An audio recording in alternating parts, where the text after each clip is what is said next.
Hey friends, Elizabeth here from Plant-Based Bride, back again with another video, and today I'm excited to set up my husband's bullet journal for October with a raven theme. Today's video is sponsored by Harry's. I'll talk about them in just a little bit, but before that, I wanted to start by gluing in my tea-stained paper. If you're curious about how I created this vintagey old paper look, check out the link in the card and in the description box for my little tea staining tutorial. I specifically chose some of the sheets that had some of the coffee splatters on them. I just felt like those darker splotches really added to the subtly spooky vibes of this setup.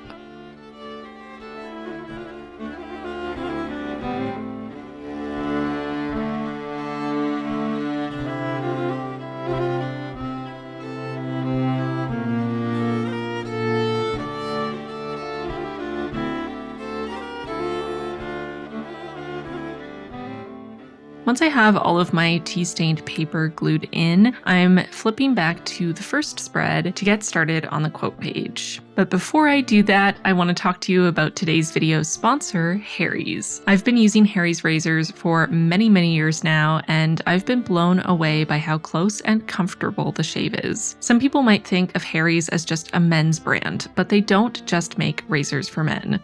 Harry's are passionate about providing fair-priced razors for everyone. No pink tax, no outrageous price tags, just premium quality at an extremely affordable price. Harry's support great causes as they give 1% of their global sales to nonprofit organizations that provide mental health care to veterans and LGBTQ+ youth in need. Harry's stands out from the crowd with its high-quality German-engineered blades at a super affordable price. I'm also personally obsessed with the high-quality weighted handle with the textured rubber grip. It is so comfy in the hand. I love the feeling of the rubber. It's very soft. And the best part, I know it won't slip out of my hand when I'm shaving in the shower.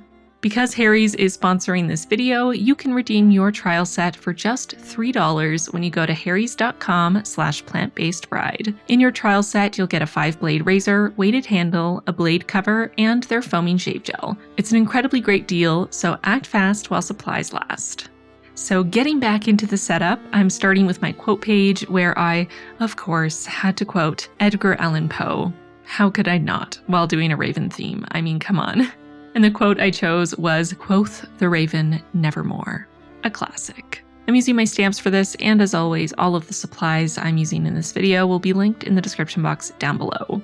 Moving over to the cover page, and I'm popping down some washi tape to act as a nice border for the artwork I'm creating here, so I'll have a nice clean edge. This month's theme was inspired by this album cover for a band Jason recently worked with called Over the Moon. The background music at this part is actually an instrumental of one of Craig and Suzanne's tracks, Lonesome, Bluebird. For the cover page, I'm doing my best to recreate this cover art, which was originally created by amazing Canadian artist Laura Nelson, whose website will be linked in the description box. I loved the texture and stylized quality of this piece, so I tried my best to emulate that feeling. Now, I don't know what medium Laura used to create this painting, but I wouldn't be surprised if Laura used oil paints, which I do not have. So to try to get that similar sort of streaky textured look, I'm using my gouache and watercolor from Winsor & Newton, and I'm using the tubes of paint so that I can use the least amount of water possible to get that thick textured quality that comes from a drier brush with lots of paint loaded on it. It's also great for doing larger scale paintings in a bullet journal. Obviously, this notebook is an art journal olive notebook with 160 GSM paper, which handles watercolor very well, but it's still not watercolor paper. So the least amount of water I can have on my brush, the better. As you'll see when I flip the page, there is essentially no warping and there's definitely no ghosting or bleed through. So tubes of paint for the win. I'm starting with the sky and mixing my own grayish blue using Prussian blue, Payne's gray, and zinc white. And I'm trying to create a subtle gradient from the outside coming in towards the moon. So it comes from a darker, more grayish blue through a mid-tone blue and gets lighter and lighter as it gets towards the moon. In this center area just outside the moon, I'm using pure zinc white so it's nice and bright.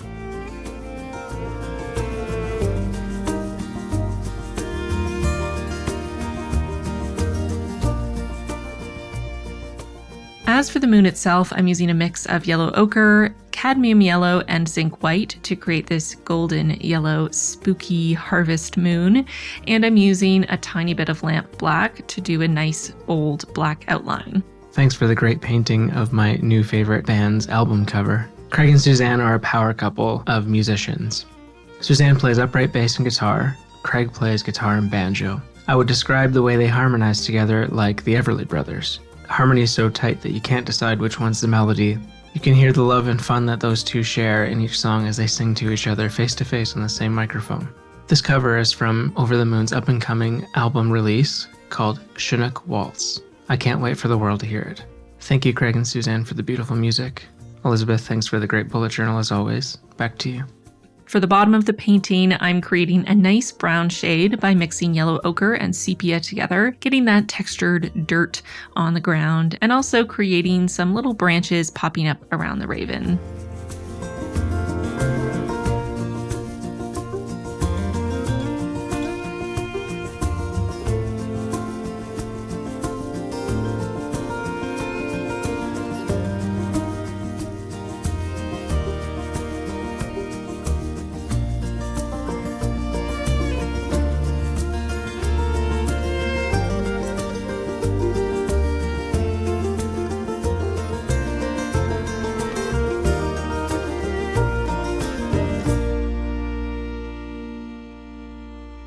Once all of those background layers are dry, it's time to work on the raven itself. And I decided the easiest way to go about this would be to start by filling in the entire shape of the raven in a slightly lighter grayish, bluish shade, and then going back in to add all of the darker shadowed areas. So starting with a mix of Payne's Gray and Prussian Blue and a tiny little bit of zinc white to lighten it up, I'm getting this really nice dark bluish gray shade to fill the entire raven.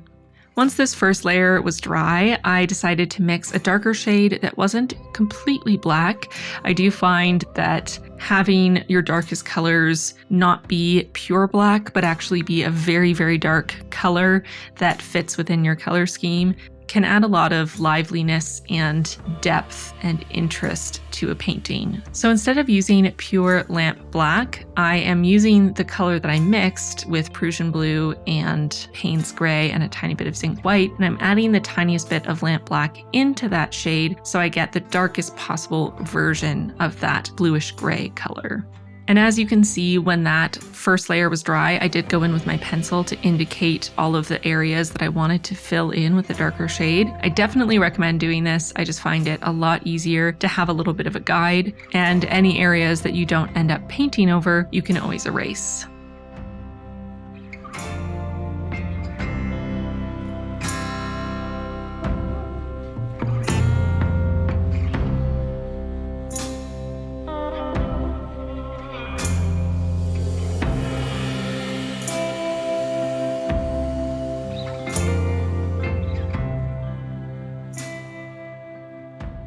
I went back in with my lighter shade just to clean up a couple areas, fix a couple things that I wasn't a big fan of with the dark color. And with that, we are pretty much done with this painting. So I'm just going to put the cover art back up on the screen so you can see a comparison between my version of this painting and the original. Of course, check out Laura Nelson's work in the description box and check out Over the Moon. Now I'm removing the washi tape from the edges of my painting, and this is just always the most satisfying thing. I mean, look at those clean lines. Chef's kiss. Then I'm just using my stamp set to stamp October underneath the painting. I was initially going to write October within the moon to emulate the lettering within the moon on the album cover, but I was really proud of how the painting turned out, and I didn't want to write on it. I was worried that if I didn't like how I did the lettering, I would have to try to repaint the moon again, and I was really happy with how the moon turned out. So I just decided it would be better for everyone, and by everyone, I mean me, if I just stamped the lettering underneath the painting. So that's what I did.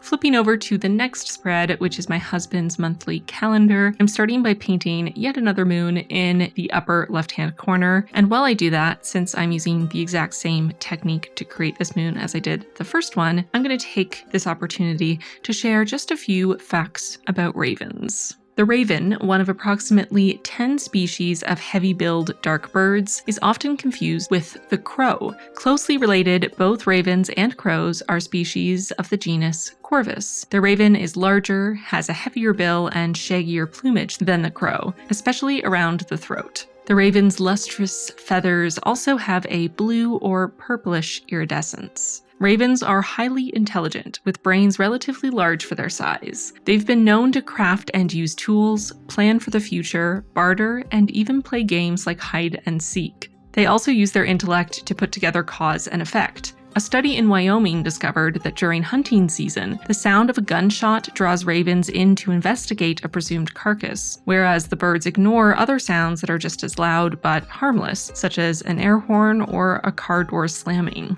The common raven is the largest of the perching birds. It reaches a length of up to 66 centimeters, 26 inches, and has a wingspan of more than 1.3 meters, or 4 feet. In the realm of creepy raven facts, ravens can actually mimic human voices. In fact, they are often even better at it than parrots. I mean, think about it. Can you prove that I'm not a raven imitating Elizabeth right now? I thought not. One common raven raised from birth was taught to mimic the word nevermore. I mean, you'd have to. These intelligent birds can also mimic animals and bird calls, as well as various man-made sounds such as a toilet flushing or a car starting. Long before the raven was immortalized in Edgar Allan Poe's poem, ravens were a near-universal symbol of dark prophecy, death, pestilence, and disease. The captive ravens at the Tower of London are beloved and perhaps a little feared. Legend has it that if they ever leave the tower, the British Empire will crumble. The native people of the Pacific Northwest regard the raven as an incurable trickster, bringing fire to people by stealing it from the sun and stealing salmon only to drop them in rivers all over the world. Swedish folklore has it that ravens are the spirits of murdered people who weren't given Christian burials, and Irish folklore sees ravens as symbols of warfare. The Hindu deity, Shani, is often visualized as mounted on the back of a giant raven. The common raven is an acrobatic flyer, often doing rolls and somersaults in the air. One bird was seen flying upside down for more than half a mile. Young ravens are fond of playing games with sticks, repeatedly dropping them and then diving to catch them in midair. The oldest known wild common raven was at least 22 years and 7 months old, found in Nova Scotia. For yet another spooky raven fact, a group of ravens is called an unkindness. And if that's not spooky enough, other collective nouns for ravens include a treachery and a conspiracy. And our last interesting fact about ravens for today is that ravens can remember faces.